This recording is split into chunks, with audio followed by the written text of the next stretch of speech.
What's going on, guys? Welcome to another episode of the podcast. Back in the studio is my guy Trevor Valentino. Trevor, how you doing, man? Living the dream. Man, living the dream. Trevor, this is an interesting episode too because usually we record on Saturdays, but today we're after church, grinding away. So I was on vacation. We're like extra prepared. Extra prepared. That's right. Coming out of church, man. This is going to be a spiritual episode right now. But Trevor, we are talking through a really good question today. The question is, should Christians listen to secular music? Should Christians listen to secular music? So before we jump into the meat of the episode, Trevor, what's your favorite music genre and why? That is tough because I love music, like all genres of music. I think the only type of music that I stray away from is like radio. Like if something is super overplayed or like mainstream, like I don't know. I just don't gravitate towards it, but I like all genres. Like I got mad playlists if you find my Spotify somehow. So if I feel like there's people out there who are listening to this right now who are probably the same way. Like, I don't listen to like the popular songs. Yeah. If you like a song, but then it goes popular, do you no longer like the song? There's been times that that's happened. Yeah. Really? Like other people gravitate towards it, like, and I'll just not listen to it as much. Or like even if an artist released certain singles out before the album, since those singles have already gotten so much like attention, like I tend to not go back to those songs when I listen to the album. But favorite genre, probably honestly hip hop. Just the why is because growing up, like I used hip hop as a way, like actually writing down raps as a way of like almost therapy of like handling my own thoughts and like connecting certain words to make them rhyme together helped me understand my feelings and thoughts in a way that I didn't have normally, which is really cool. Yeah, I'm the same way. I think even before I was a Christian, I was kind of a connoisseur of music, specifically rap music. I can remember like even being like 9, 10, 11 years old. I lived in New Orleans, and so a big rapper in New Orleans was Lil Wayne coming up. Some of the people listening to this are so young, they're like, who's Lil Wayne? Or they know Lil Wayne, but they don't know Lil Wayne like you know who Lil he Wayne is, you know, like when he was dropping know like him Go like you know DJ. him. But anyways, aside that fact, when I was growing up, that was huge for me in rap music. But when I became a Christian at the age of 16, it was like I still had this incredible love and appreciation for like rap music, hip hop music, kind of the same way you did, and found myself struggling with, I mean, kind of the fork in the road. Like, okay, I'm a Christian. I want to honor God. I want to glorify Him in everything that I do. Yet, like, I love rap music. It really wasn't even about like I'm not a thug. I'm not a gangster. Like I wasn't like a womanizer. I really truly wasn't identifying with a lot of the things they were talking about. But I really just appreciated like the flow, the beats, like all the different aspects, the culture of it. Like I appreciated some of those aspects so much, but I found myself kind of in this crossroads because I was a Christian and I didn't know, like, should I listen to this? Like, is this something that has to like go to the wayside? Like, should I just, ditch Lil Wayne and pick up Lecrae like for the time being? I don't know. Like, I was like, what's like the best thing for me to do? And so that's what we want to talk about in this week's episode. A good verse for this to kind of kick us off is Philippians 4:8, and it talks about, Paul writes, "And now, dear brothers and sisters, one final thing, fix your thoughts on what is true and honorable and right and pure and lovely and admirable, and think about things that are excellent and worthy of praise." And so that's a good header for us today because I think that's kind of the broad idea, right? Is what goes into our mind is what affects our hearts, and eventually comes out in our habits and the actions that we partake in. So, Trevor, before we kind of jump into nuances of this, what do you think are some of the negative effects of listening to secular music? Yeah, I think first of all, like secular doesn't mean sinful. Like right out the gate. Like some secular music can be sinful, but just because it's secular doesn't mean it is sinful. But I think within secular music, like there are certain sounds, certain like ways of writing, certain like styles of music that can lead to sin. And so I think... What do you mean by that? Like I think, for example, like if I am not in a good place like emotionally, and the best thing for me to do is to go to Christ and to allow Him to heal me and that. But instead, I'm like, I'm going to listen to some Billie Eilish and just be sad and like just kind of like instigate something rather than, bringing that to God. I think that can hurt you more than it can help you. Yeah, and I think that's so true. Music is massive for a lot of people, right? As you mentioned, a ton of people identify with music, and I think it's wise before we even go any further into the episode to put music in its proper seat, because music is something that we can enjoy and appreciate, but it's not something we should identify with. Oftentimes, and I know I can be like this too a little bit, is that we create playlists for like different things in our life, like my gym playlist, my breakup playlist, my world playlist I play when I'm in a relationship, my playlist that I play when I'm driving down the road, my playlist that I play when I'm with the homies. Yeah, with the homies or getting ready for a game or whatever it may be, right? It's like we identify, because music is massive. I mean, the artists who do it are incredibly talented, and they're, for good reason, very successful in getting us to really integrate it into our lives. But we need to, especially as Christians, to recognize like music is something to be enjoyed, but it is not something to identify with. I think something even with that, though, because music is not bad in and of itself, right? The whole book of Psalms is just a bunch of collection of songs, literally. So God is not afraid of music, and God does not like discourage us from listening to music. Even all throughout the Bible, it's never seen as far as like don't listen to music whatsoever. Even when it comes to different beats, Trevor, you're kind of a Second Baptist church guy, but like there are churches in which hate on like different beats and rhythms and genres. For example, 50 years ago, if you had drums in a church, it was like you were worshiping the devil. Really? Or if you had like just different instruments, and electric guitar was a thing seen for a while. It's like, we can't have electric guitar, we can't be singing these hymns and have this. Rock and rollers. Yeah, like these, but for real though. I mean, because that was when rock and roll was super big, and then they had like, they saw that as synonymous with like devil worship type, crazy party music. And it's good and valuable for us to recognize that it's less about the genre, less about like the instruments that are being played, and all about the content, the lyrics of the music. And so, Trevor, I want to ask you, what part do you think lyrics play in all this? Like, do you feel like it's a pretty massive part? And do you ever feel like when you're listening to music, secular, Christian, whatever, do you feel like lyrics have an effect on you personally when you're listening? 100%.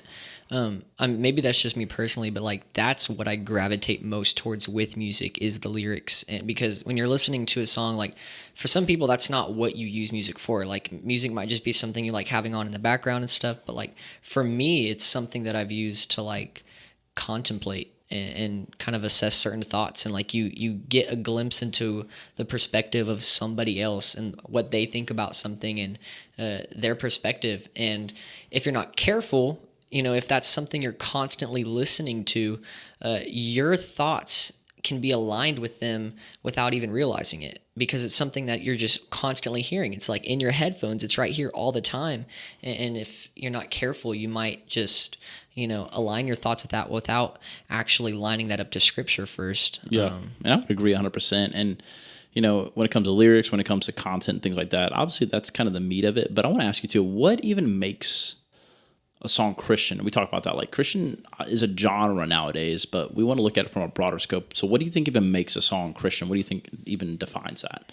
Well, definitely not just if it doesn't have cuss words. Yeah. Because the clean version. There's definitely secular music that doesn't have cuss words. Like NF, for example, he is labeled a Christian rapper by several people, but even he has said, like, if there was a plumber who was a Christian, would you call him a Christian plumber? Like, no, he's a Christian who's a plumber. And like for him, he's like, I'm a Christian who raps. And so there's a lot of people who their music necessarily isn't Christian music, but it's not necessarily sinful.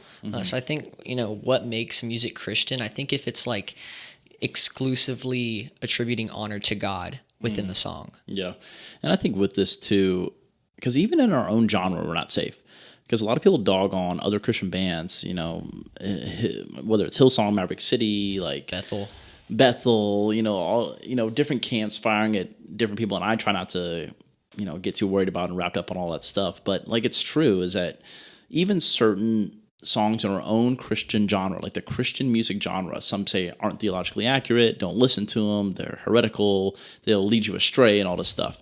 And so it's obvious to see that like Christian music, even in what is labeled as that, is not always the safest bet. And so for me, what I would define Christian music as would be anything that lifts up and honors God. And that can be under it doesn't have to be a Christian artist who does that. Like NF, right? He's just a Christian who is an artist.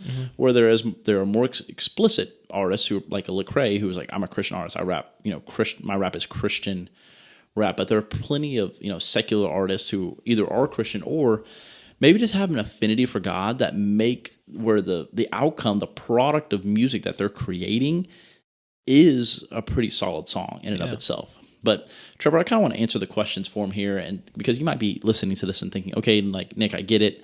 I get that like music is kind of flexible. I get like there's like some nuances in here, but like how do I know what songs I can listen to? Like what should I listen to? What should I not listen to? All that stuff. And so I want to give you guys 3 questions you should ask just to determine like if a song is proper for you, if you should be listening to it, because like we've already talked about, it's pretty massive. I mean, the lyrics, the content that you consume that goes into your head, goes into your heart, and eventually comes out in your habits.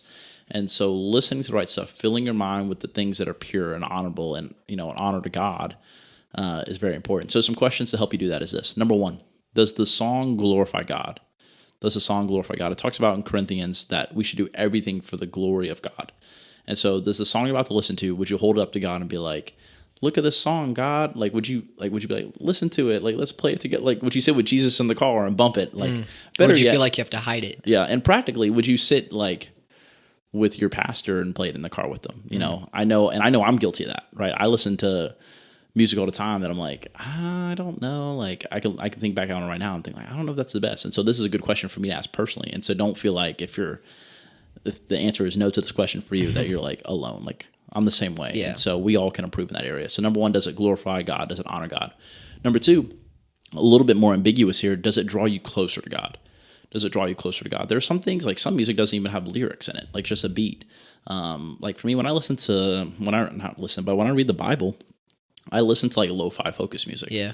And that just for me kind of slows me down, gets me in a good headspace, and I feel like allows me to grow closer to God, not just because of the music, but because it puts me in a good mindset, calming, and I can kind of relax. My anxiety can kind of lift a little bit, and I can focus on what I'm trying to do. And so that helps draw me closer to God. The last one, Trevor, I want to get your thoughts on this one. Last one is, how does it influence your attitude? How does the music that you're listening to influence your attitude? So some people say that when they listen to secular music, they don't listen to the lyrics, but just the beat of the music. And so when it comes to influencing your attitude, what are your thoughts on that? Like, I just like the beat, man. Like, I just kind of like the vibe of it. Like, what are your thoughts on that? I mean, I think that's possible for some people. Like, I think this subject in and of itself is very, it can differ for so many different people based on what their own convictions are. Like, for me, like, music definitely affects my attitude. Like, sometimes in good ways, sometimes in bad ways. Like, I am that guy who has a playlist for every mood. And sometimes that's not a good thing because I'm just putting myself in a worse mood, and because like, man, sad songs hit really good when you're sad, Yep. But also I've seen the benefit of like in the mornings playing worship music and seeing how that can shape the rest of my day, because like I'm choosing to let myself, like, for the rest of the day, the first thing that I hear is words that are like lifting up praise to God. Mm-hmm. Whereas if I maybe were to start the morning with a different type of music, like my mind's not even focused on that. It's focused on some other things. So I think it can affect your attitude, and you just have to be careful. Like, if it's not something that affects your attitude, like you do just listen to the beat and like you're really being honest with yourself and you mean it when you say that, it might not affect you the way it affects some other people, but I know it does for me. Yeah, for sure. And I think in all this too, it's just less about like, is it sinful? Is the secular music sinful? It's not about that necessarily, because there's freedom here. There's flexibility here. We talked about a couple episodes ago, like Christian liberty, the idea that we have flexibility and freedom to listen and do certain things. Music is one of those things. Yet, just know that there are repercussions for not living optimally for the glory of God. If you listen to music that is, relatively trashy, or is speaking of things in a negative way, or speaking of things in a, like, making light of simple activity, then don't be surprised when maybe you're a little bit more callous to what God would have for you to do, and a little bit more apt to partake in some of those activities that you're listening about in the music. And just know that, like, there's a ratio here. It's not to say that you should never listen to secular music and only listen to, like, Chris Tomlin and How Great Is Our God and just repeat that, like, as your buzzing down the road in your car. Yeah. It's not about that, but it is about being aware that there are repercussions for what you're doing. Yeah, you have to like know what's going on in your heart because scripture says all things are lawful, but not all things are profitable for me. And I think that specifically applies to this situation to where it's like, yes, like you do have the freedom to listen to different sorts of music and different topics and things that people are talking about in genres, but is what you're listening to going to bring you closer to God, like you said, or is it just going to make things worse? And I think if looking at your own hearts, we can see that God might be less concerned with what we're listening to and more concerned with why we're listening to it. Like, are you listening to this sort of genre and this type of music because it'll help you fit in, because you have a like innate desire for the things that these people are talking about in these songs that maybe you don't have? That's not your lifestyle, so you wish you were in their place and not your own? Or is it simply just a vibe? Like it just, you have to be aware of what's going on in your own heart. I think that's so good too, because music is both things, right? It is a cause of what you're feeling in your heart, but it's also an indication of what you're feeling in your heart too. It's a double whammy there. And so if you always feel led to listen to songs that are always about alcohol, then it may showcase something about your heart that, and it is just something to be very wise. Like, if I listen to music on alcohol, I need to really check my heart and say, like, how am I feeling about alcohol? Do I in the way that they sing about getting drunk or plastered or whatever it may be, am I getting okay with that? What do I think about alcohol? And always checking that with yourself and remembering like the objective truth of the word of God, not the subjective truth of that artist, of that musician that is singing, because they are not your gospel. The gospel is found in the Bible. And to always acknowledge, in answering the question, like, should Christians listen to secular music? I think sure. Like, you absolutely can. There's nothing bad, inherently simple about it, like you mentioned earlier. But I would say always operate in caution in everything that you do. Even if you're in a church service, man. If you're in a church service and you're listening to a song, you're singing it out loud, and you're like, wait, what? Like, that's not biblical, or that's not what I believe. Even be critical there. Like, you shouldn't let your guard down at any moment when it comes to this stuff, because we're always on mission to honor God and glorify Him to the highest degree. And music and our music choice is a big part of that. So Trevor, thanks for joining me, man. Appreciate you joining in. And I think this is going to help a lot of people.